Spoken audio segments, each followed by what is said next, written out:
On this night when Hallows Eve fiends feel screams and bad dreams, it's time to meet two teens. There's Dustin and Angie, affectionately known as Dangy.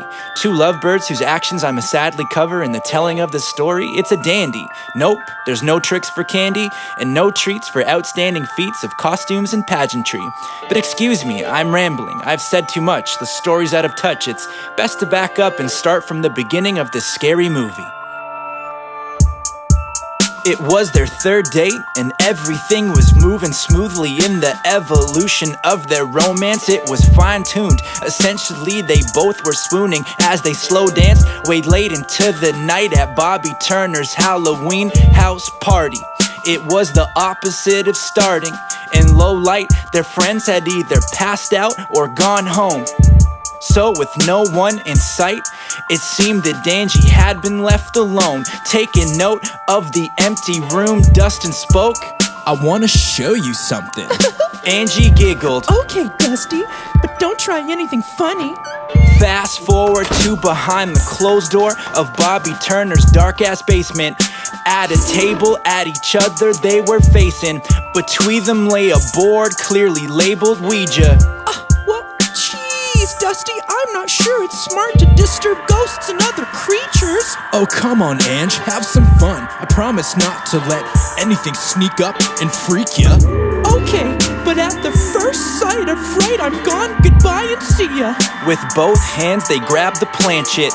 Dustin had the sole plan of scaring Ange with a fake ghost and the questions he would ask it. Okay, if there's any spirits here, show yourself, come on out, let's have it. And Angie gasped as Dustin slid the handle to the spot mark guest and choked a laugh.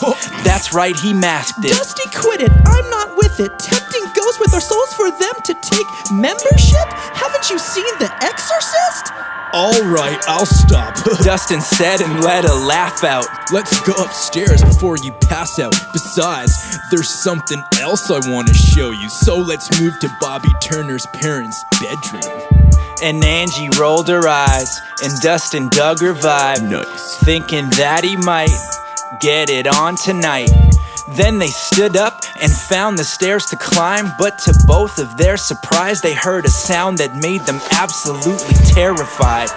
On the table, the planchette slid across the board without assistance. Over and over it roamed towards the same letters and distance. What is this? Angie thought, but quickly chalked it up to Dustin's mischief. But then she saw his face was clearly miffed with upset eyes and terrified quivering lips. And the planchette is still sliding in its sequence. Completely freaked, Dustin and Angie began to slowly creep up on the table, hoping to sneak a peek at the words the Ouija speaks.